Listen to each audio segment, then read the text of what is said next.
Estamos hoy finalizando el ciclo 2025 de Conversaciones en el CUSH.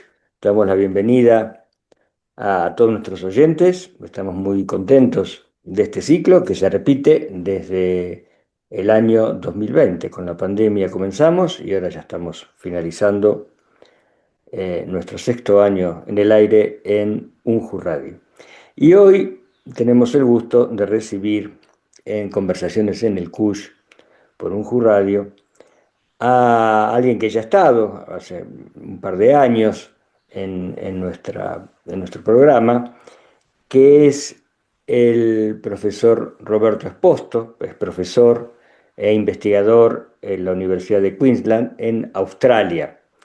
Eh, Roberto es cordobés de origen, 100% cordobés, y me imagino que un alto porcentaje, si no si el 100 también en Australia, porque bueno, buena parte de su vida, la mayor parte de su vida la ha llevado allí en una tierra que para nosotros desde el sur de Sudamérica aparece como muy, muy lejana, y sin embargo, gracias a Roberto, a tantos otros seguro, pero a Roberto en nuestro caso, hay un puente tendido, una línea tendida siempre entre el corazón de los Andes, el corazón de Sudamérica, con la tierra, una tierra que está casi, imaginamos, en las antípodas del otro lado del mundo, en Australia.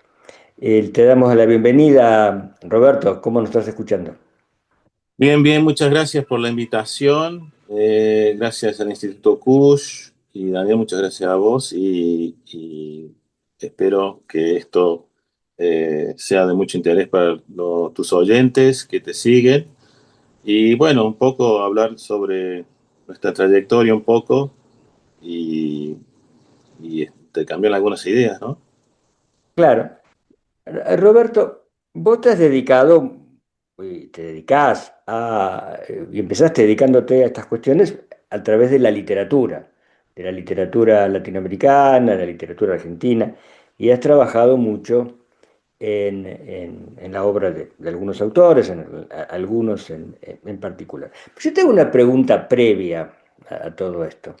El pensamiento americano, que es muy dinámico, está continuamente en recreación, hay autores eh, todo el siglo XX y en este siglo XXI que trabajan continuamente, y no solo en Latinoamérica, también en universidades de Estados Unidos. Hay muchos profesores que desarrollan un pensamiento latinoamericano, latinoamericanos de origen que están en Estados Unidos. ¿Qué contactos hay desde Australia? ¿Cómo se lo ve desde Australia?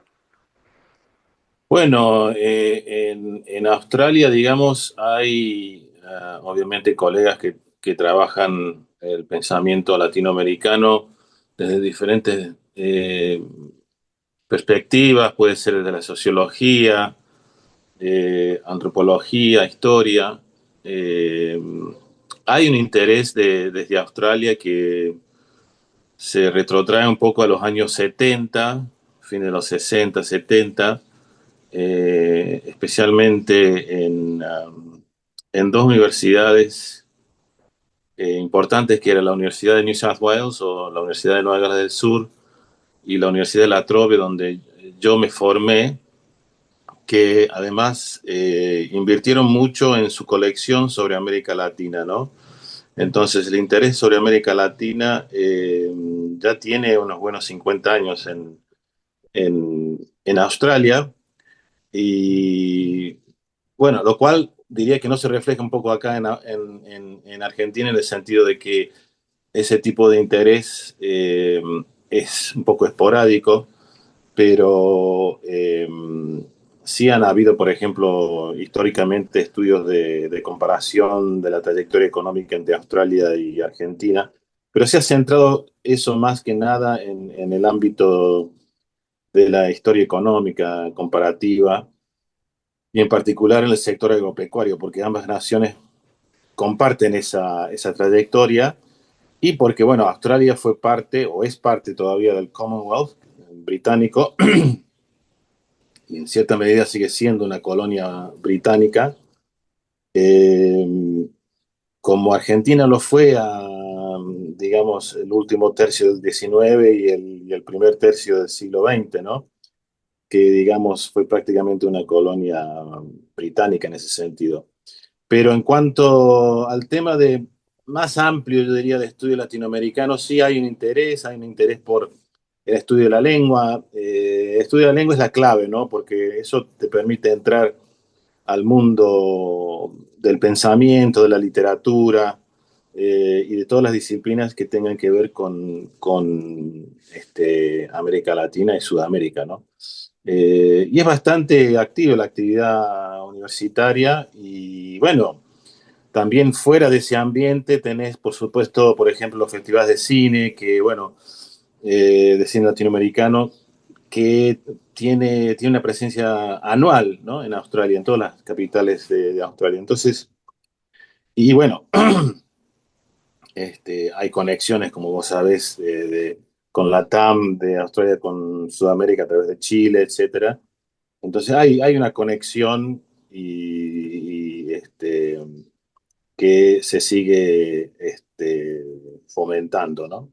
Eh, Más allá de los intereses económicos que puede tener Australia en cuanto, por ejemplo, a algunas empresas de minería, como posiblemente ya sabes, que tengan que ver con el litio, por ejemplo, ¿no? Hay varias empresas australianas de minería que han invertido o invierten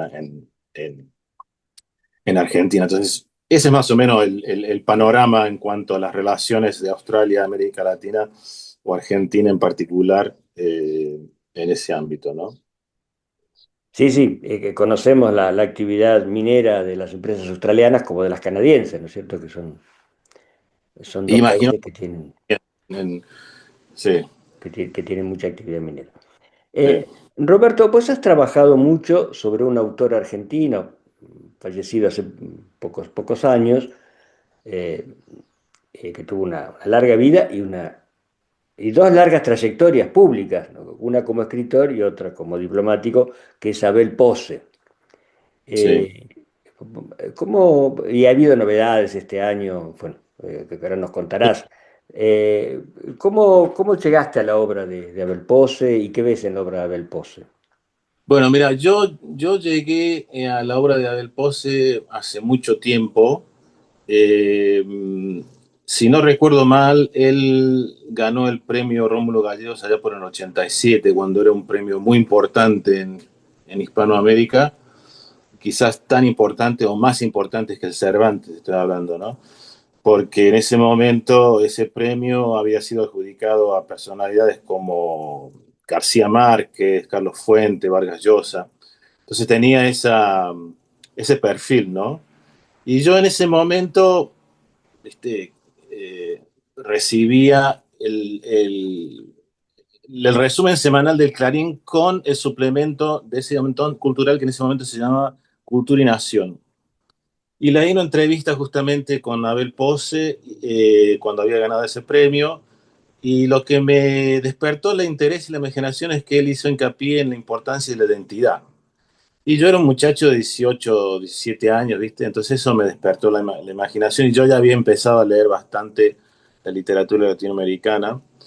Y bueno, y en esos momentos pensaba que para poder mantener el vínculo con esta parte del mundo tenía que preservar el idioma, porque yo fui a Argentina, a Australia de muy chico, a los 10 años, ¿no? Pero siempre en casa se hablaba en castellano, pero igual, para desarrollar la lengua hay que no solo hacer mucha lectura, pero hay que estudiar el español y la literatura latinoamericana. Entonces, varios años después, terminada la licenciatura, empecé mi doctorado y me dediqué a la obra de Abel Pose.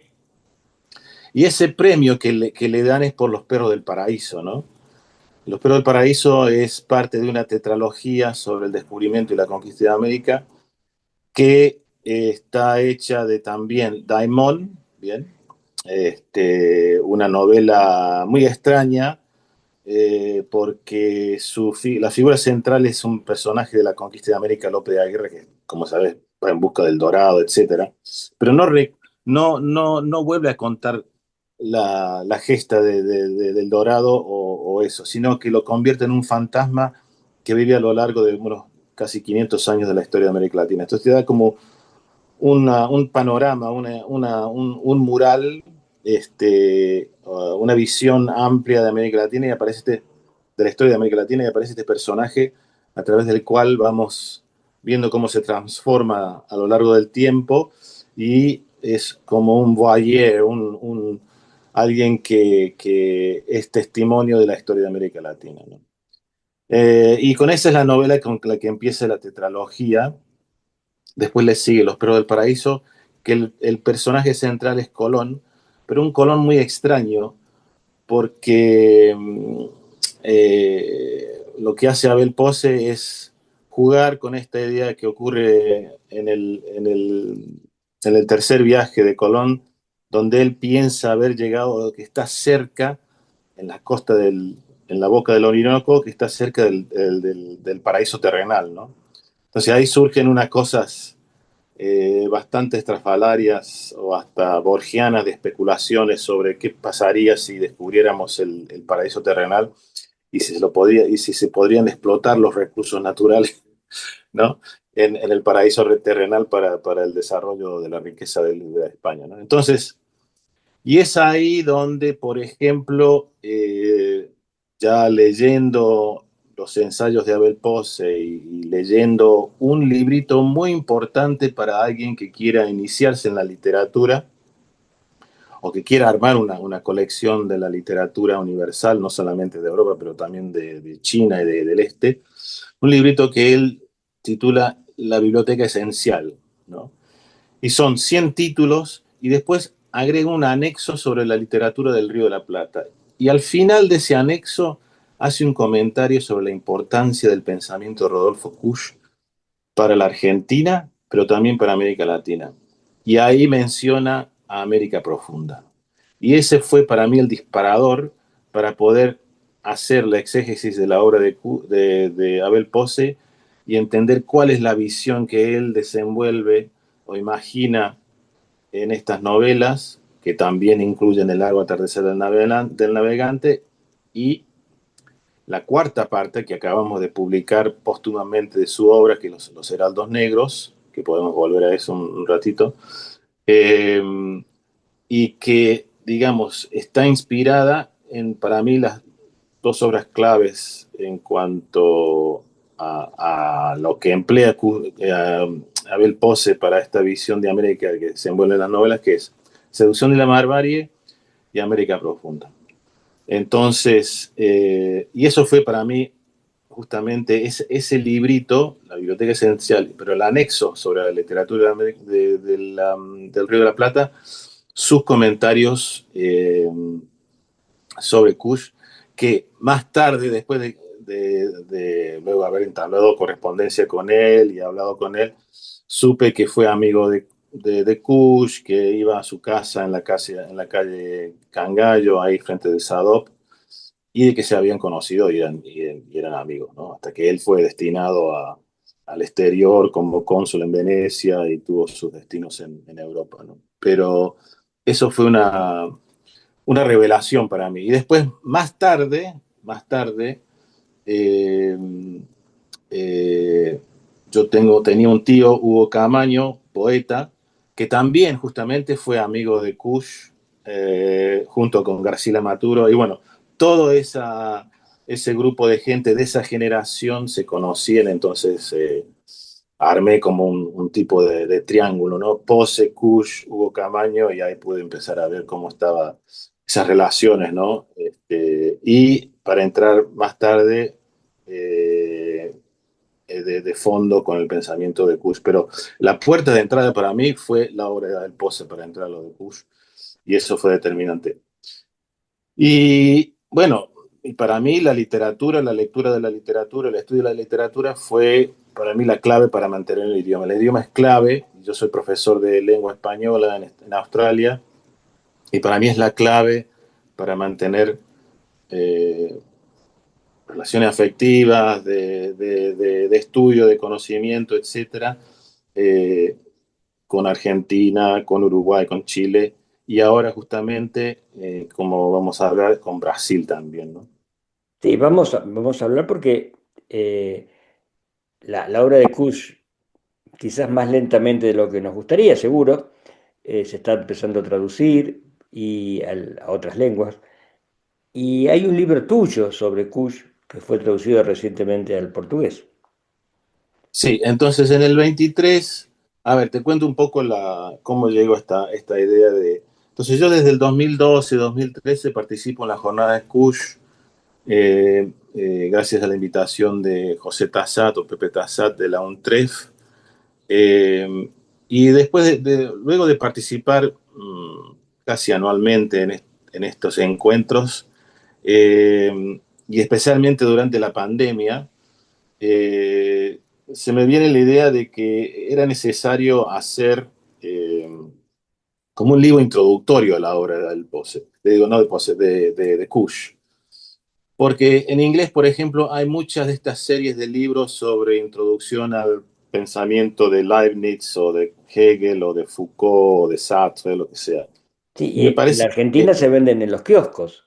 y se Las venden traducciones en español venden en los kioscos. totalmente, ¿viste? Entonces, lo que me di cuenta yo es que falta algo sobre, digamos, importantes filósofos o pensadores latinoamericanos. Falta, entonces, se necesitaría hacer algo sobre Dussel, sobre Rita Segato, sobre Mariátegui, sobre Aya de la Torre.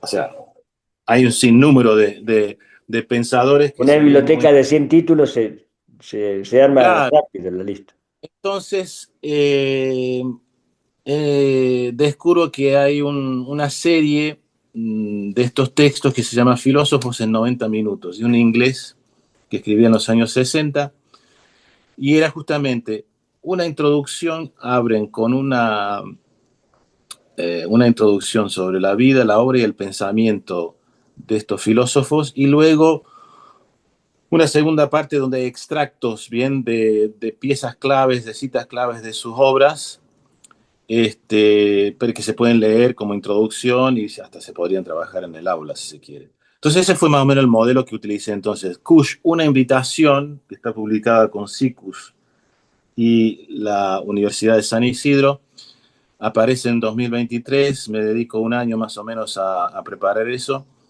Y la idea importante es que no fuese una publicación académica, sino que fuese un tipo de publicación, digamos, de periodismo literario que sea accesible a todo público, ¿no?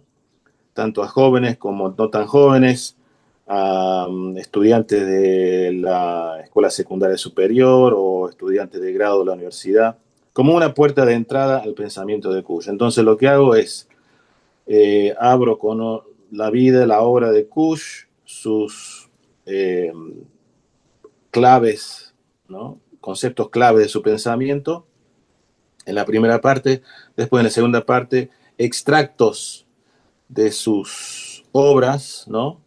Pueden ser algunas, hablo con una entrevista que salió en Radio Nacional, por ejemplo, luego que publicó el pensamiento indígena popular americano en México, y una serie de extractos, ¿no? Y después una tercera parte de citas de personalidades y estudiosos que han trabajado la obra de Kush y que lo conocieron a él, ¿no?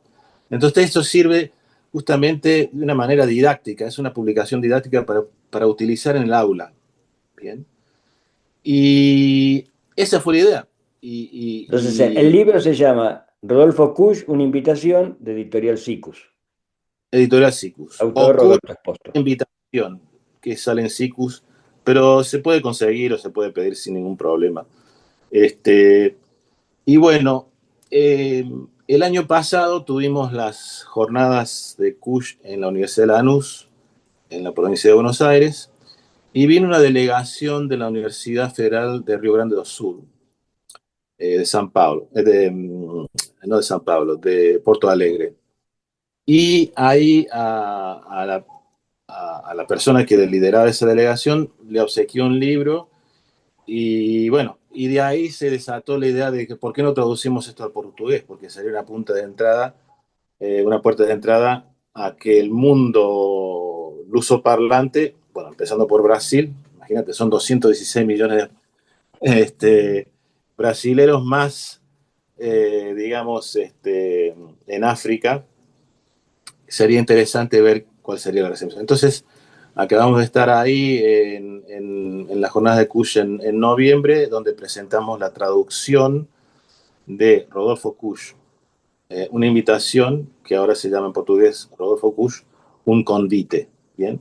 Y es interesante porque ese trabajo se hizo con un equipo de traductores, estudiantes de la licenciatura de traducción, liderado por dos profesoras eh, que supervisaron la traducción.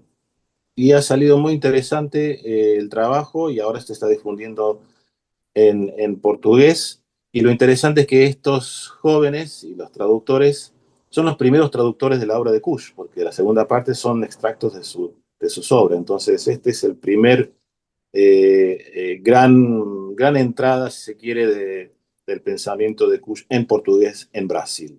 Entonces, y el año que viene esperamos que se pueda traducir este librito al inglés en Estados Unidos.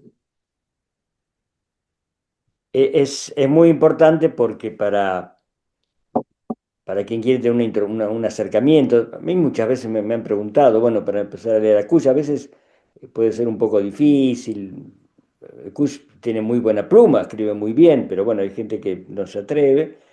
Y tu libro realmente, así como uno en los kioscos de revistas encuentra libros sobre muchísimos filósofos y otros estudiosos de lengua nuevamente inglesa y francesa, bueno, Mm. empiezan a aparecer bueno, tu aporte, que además esperemos que inspire a otros para escribir sobre otros autores también, ¿no es cierto? Eso, eso es algo. Yo te quisiera volver un poco eh, a la tetralogía, estos cuatro libros, que no son Mm. una continuidad, no es que No, para entender uno hay que entender otro, pero tienen una unidad temática, cierta lógica. Y vos has estado trabajando en los últimos años sobre un libro que Abel Pose no llegó a editar, a publicar en vida, y que mm. fue un trabajo muy serio, muy importante de tu parte. Sí, entonces Abel Pose fallece en abril del 23 y quedó pendiente esa novela, ¿no? Él, por ejemplo, tuvimos un encuentro con él durante la pandemia con un colega francés, Romain Magras. Armamos un encuentro internacional sobre la obra de Abel Pose en el 21. Y bueno, participaron colegas académicos de varios países y en el 23 también se publicaron las actas de ese encuentro. Y ahí para mí lo más importante de ese encuentro fue la conversación que tuvimos con él al final del encuentro, donde nos hablaba de que él estaba poniendo ya el mayor esfuerzo en tratar de terminar esa novela. Ya era un hombre anciano, tenía problemas de salud, entonces, y de hecho él dice ahí que quizás esa novela lo iba a superar, ¿no? Por el esfuerzo físico que se necesitaba, además de intelectual como y creativo, para terminar una obra de esa magnitud. Entonces, cuando él fallece, unos 6 meses después, estamos en comunicación con su viuda, Sabine Langham Pose, y nos pide a este colega en Francia, Román, y a mí que vayamos a Buenos Aires para ver si podemos rescatar de esos cajones, de sus archivos, lo que hay de esa novela, ¿no? Y afortunadamente, él antes de morir le había escrito un tipo de plan, un esquema secuencial de los capítulos que tenía que constituir la novela, ¿no? Cuáles había terminado, o más o menos, bien, había varias versiones de los distintos capítulos que había escrito, algunos más avanzados, otros no tanto. Y bueno, pasamos varias semanas con Sabine con esto. Román se dedicó a transcribir lo que no estaba pasado a Word, porque Abel Posse escribía a mano, ¿bien? Y escribía con lapiceras de pluma, ¿no? O sea, su caligrafía era muy distintiva, y se necesitaba todo un proceso de transcripción a Word para poder leer con, con detenimiento las distintas versiones que había de cada capítulo y ver cuáles eran las que estaban más completas, ¿no? Las que estaban más desarrolladas. Y cotejar y quizás también a tomar algunas decisiones que lo estaba más desarrollado que no. Y, y bueno, ver lo que se encontraba y en un momento dado encontramos lo que parecía era el final de la novela. O sea, la novela es sobre un joven novicio benedictino en el Tirol, en la frontera de Italia con Austria, que sufre una tremenda catarsis metafísica, ¿no? Es una novela medio teológica, bien, y luego ocurren unas cosas extrañas en ese monasterio, de orden erótico, no voy a contar mucho, pero este, y hay una intervención del Papa. Eh, y los jóvenes de ese monasterio son ingresados en la orden jesuita. Entonces hacen un viaje desde el norte de Italia, Roma, etcétera. Y hasta ahí está la novela. Después la última parte es de este soldado de la orden jesuita que está ya en América, en las orillas del río Uruguay, contemplando su vida, y nos damos cuenta que lo que hemos estado leyendo hasta ese momento son sus memorias, ¿no? Entonces hay un juego ahí de géneros, de reflexiones teológicas, algunas estrafalarias. No quiero dar mucho del entramado, pero y es con un estilo, a ver, Daimon y los Perros del Paraíso emplean un estilo barroco, carnavalesco, bien, pero con algunas incisiones que diría que provienen, si se quiere, de la ficción especulativa de Borges, ¿no? Así que hay una síntesis, una hibridez estilística, con un alto vuelo imaginativo, ¿no? Un uso casi, digamos, poético del lenguaje, ¿no? Con, digamos, una cargada visión donde él quiere contar todo en estas novelas, ¿no? La historia de Occidente, la historia de América, la historia de las ideas. Son novelas muy ambiciosas, ¿no? Eh, entonces, esta última novela tiene de eso y también tiene eh, un estilo más pausado, más introspectivo, que es la marca de, si queremos, la tercera parte de la tetralogía, que es sobre el conquistador español Álvar Núñez Cabeza de Vaca, quien sufre un naufragio, supongo que conocerá la historia, sufre un naufragio en la costa del Florida, allá por 1500 y tantos, en busca de una expedición que va en busca de la fuente de la eterna juventud, y los agarra un ciclón y mueren casi todos y quedan tres tipos, prácticamente desnudos, bien, en las costas del Florida.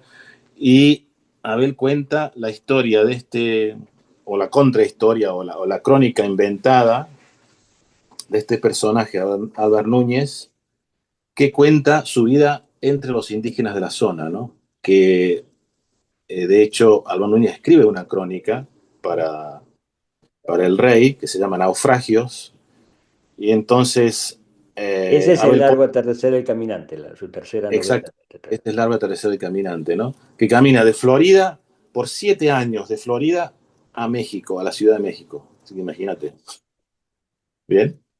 En cuero y sin la cruz. Es una historia fascinante, ¿no? Entonces Abel Pons se reinventa cómo verdaderamente habría sido esa historia que no pudo contar Álvar Núñez para la corona, ¿no? En su crónica oficial que se llama Naufragio. Entonces le inventa ahí un poco y tiene un tono melancólico porque está ya el hombre Álvar Núñez anciano, bien, y Roberto, aclaremos que después Alvar Núñez no, le había gustado viajar porque después vuelve como adelantado al Y Paraguay, sí, a La Plata, esta y es después llega en otra. barco a Asunción, se Sí, baja en Río sí. de Janeiro y se va caminando, ya no, Ujú. con mejores condiciones de Y equipamiento, pues se va caminando de Río de Janeiro a Asunción.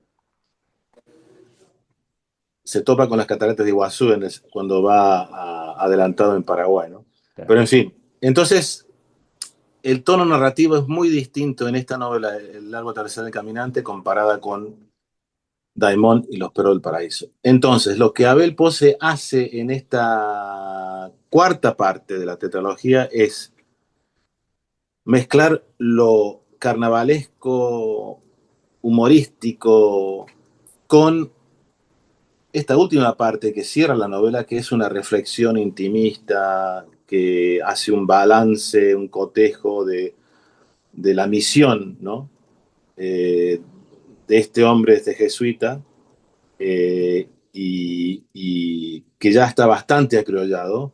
De hecho, se viste más como indígena que como monje, ¿no? Es interesante Entonces, yo invito a tus oyentes a que busquen la novela.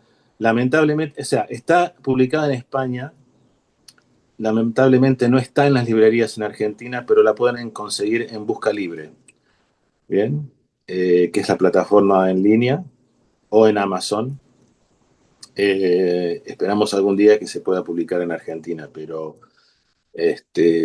es una gran novela, ¿bien?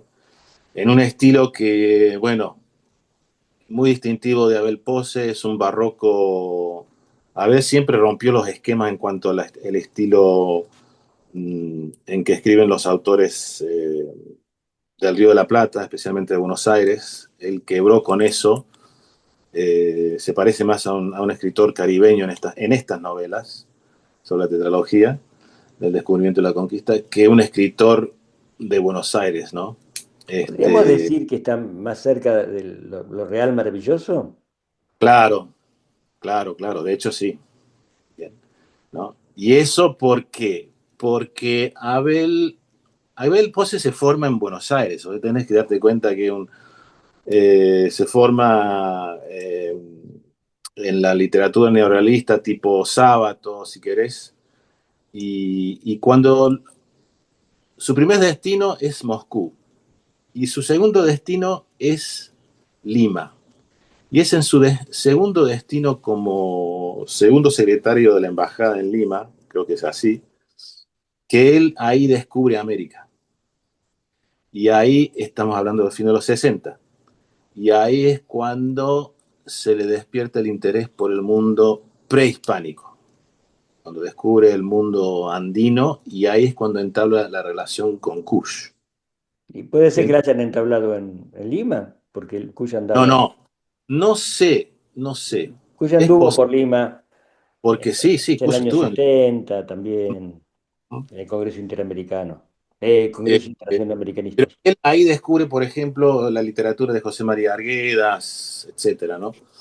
Eh, entonces, en un momento cuando en fin de los 60 Buenos Aires está con la visión a Francia o a Europa, ¿no? América, le daba la espalda a América, ¿no? Por eso un tipo como Kush rompe todo ese esquema, ¿no?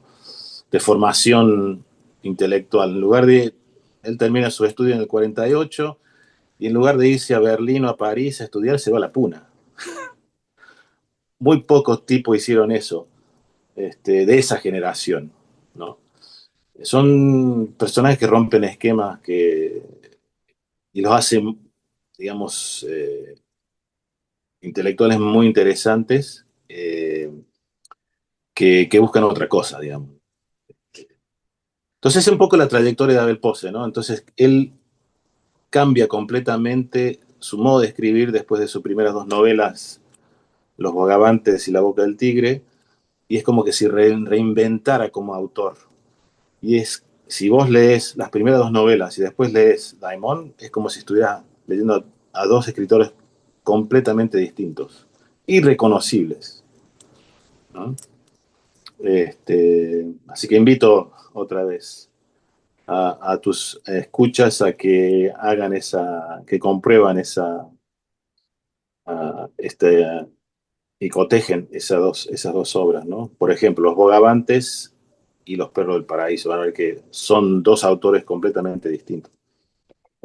Roberto, más allá de este descubrimiento de América que hace Abel Pozo, el descubrimiento en el sentido que él la tenía cubierta muchas personas todavía la tienen, cubierta por un velo de prejuicios, de ignorancia, y es un descubrimiento para él.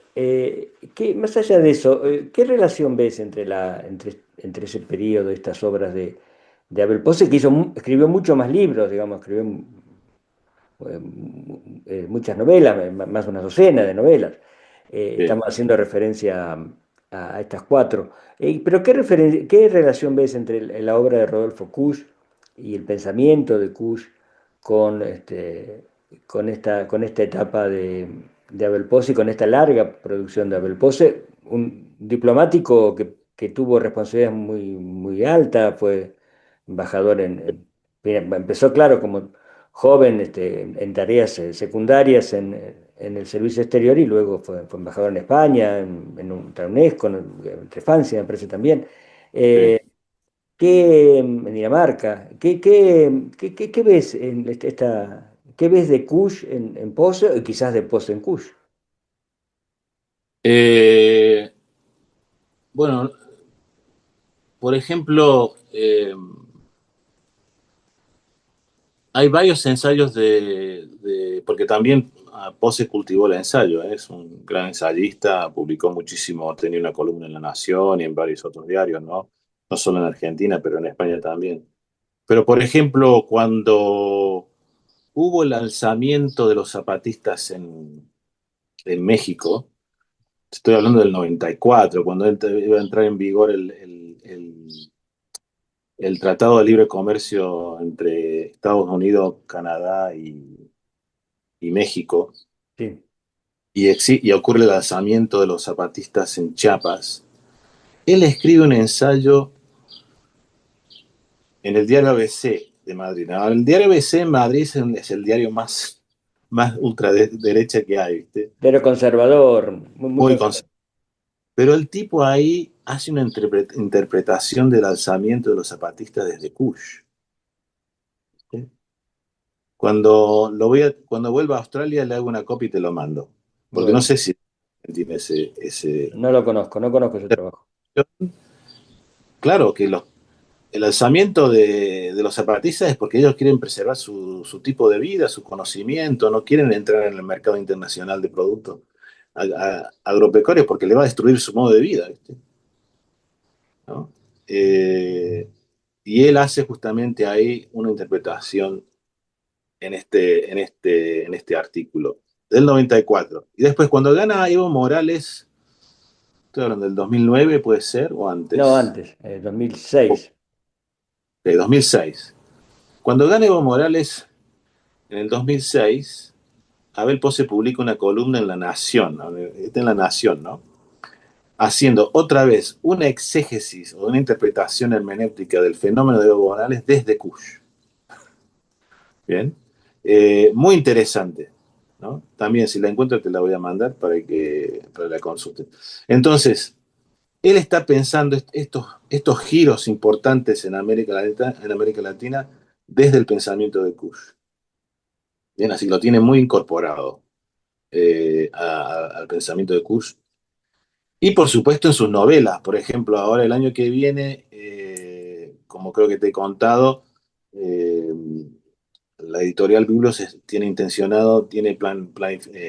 planificando publicar La Pasión según Eva, que es la novela de Abel Pose sobre la Eva Perón, ¿no? La gran novela eh, que hoy tiene, me parece, un papel importante por la manera que él retrata los desafíos que tiene la mujer en esa Argentina de los años 40, totalmente patriarcal y machista, ¿no? Donde ella quiere hacer su vida y se convierte, digamos, en una de las mujeres más poderosas de América Latina.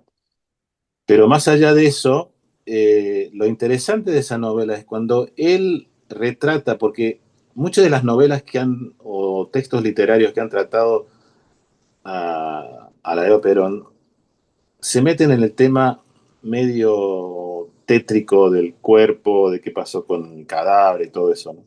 Pero Abel no se mete por ahí, se mete en lo más interesante que para mí es que es la vida de ella, y se mete dentro de la mente de Eva Perón para tratar de encontrar quién era esta persona, quién era esta mujer. Y en ese sentido va humanizándolo a ella, ¿no? La está dándole una dimensión que, que no se conoce y que vale la pena leer. Y cuando él retrata a la niñez de Eva Perón en la Pampa Argentina, ahí también está esa cosa de Kush, ¿no? Del estar, del mundo de la naturaleza, ¿no? Americana.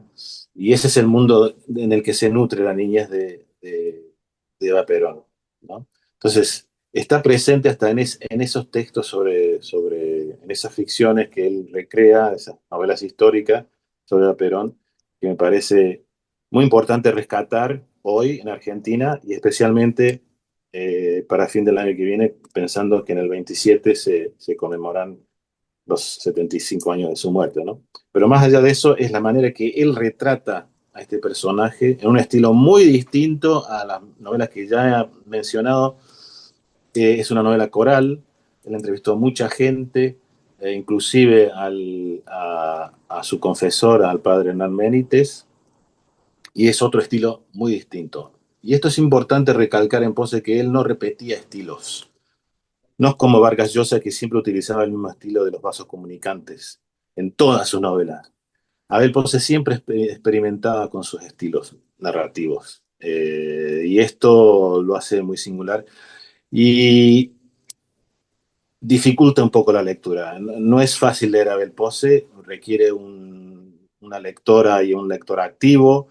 No es simplemente una literatura de entretenimiento, aunque con eso no quiero decir que no entretenga, pero exige un conocimiento de la cultura, eh, de América, pensamiento filosófico, de la historia, de la historia de las ideas, ¿no? Así que, por ejemplo, esta novela,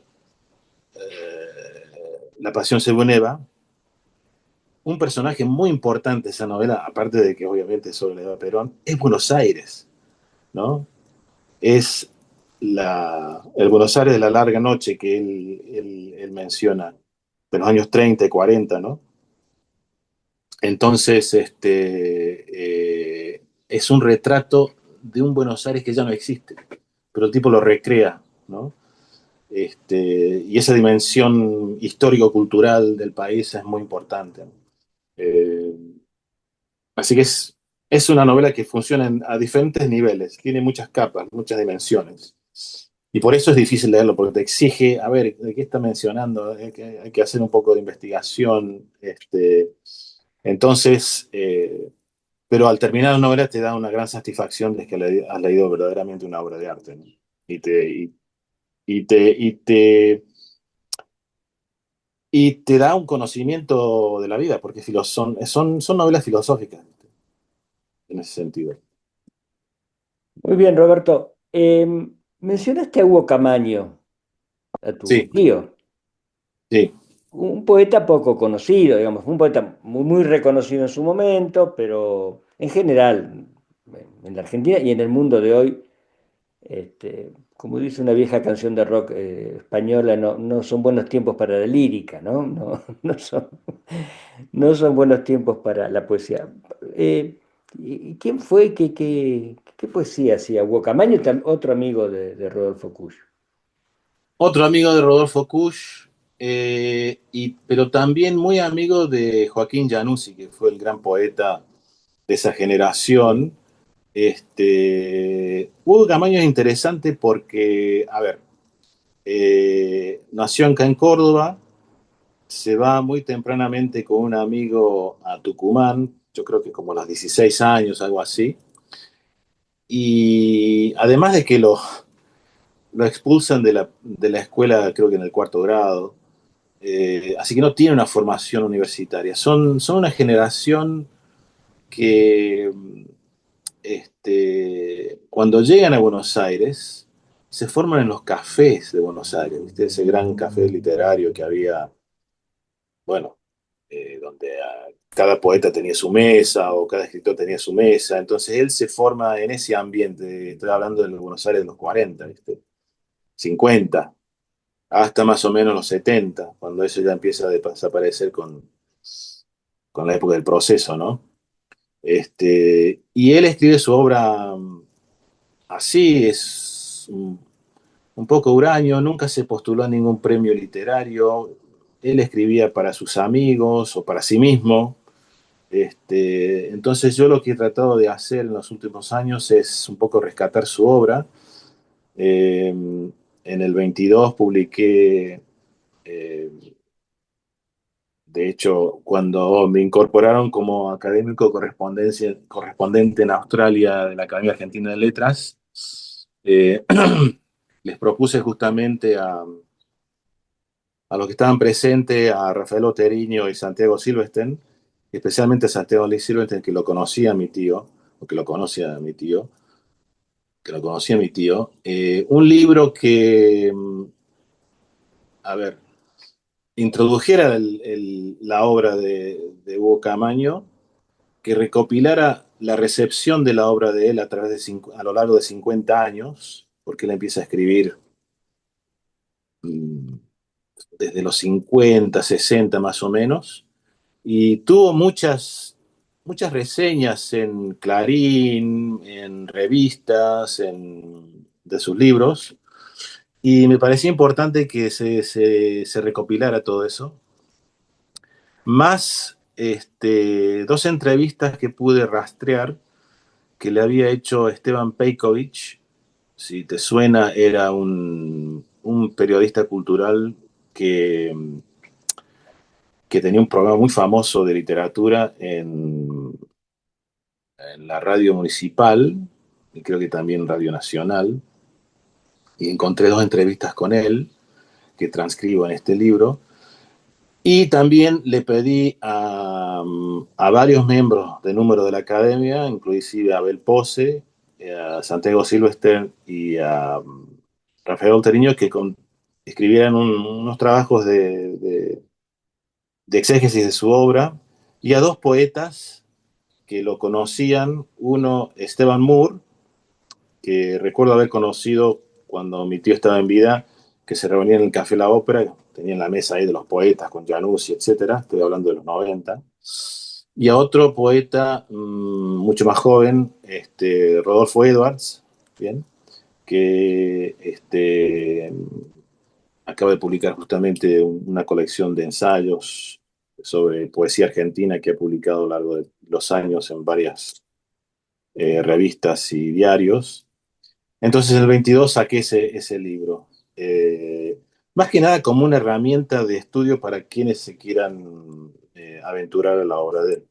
Entonces, mi próximo proyecto es volver a editar la obra completa de él, que se hizo una edición en el 2000, 2000, ¿cuándo habrá sido? 2012 habrá sido en Ediciones del Doc, y quisiera hacer una edición más nueva, más curada. eh, Pienso que en el 28, 29, pero ahí vamos a ver. Pero sí, es un autor, es un poeta de poetas, es decir, que es un poeta para poetas, pero yo creo que a los jóvenes le va a gustar porque tiene un humor muy, muy ácido, muy cortante, y tiene muchos elementos de lo que hoy se llamaría la poesía ecológica, ¿bien? Del contraste entre la campiña y la ciudad, eh, sobre los ideales perdidos, etcétera. Y me parece que su estilo, que es muy directo, yo creo que atraería y atrae, pienso yo, a las nuevas generaciones. ¿Bien? Pero también son autores que hay que descubrir y hay que mantenerlos vivos, como Abel Pose, como Akush. Hay que mantener viva su obra, su pensamiento, hay que volver a reeditar su obra de una manera, estoy hablando de Kush, de una manera más curada, más, con más criterio hacia el futuro y también, por supuesto, la obra de Bucamaño.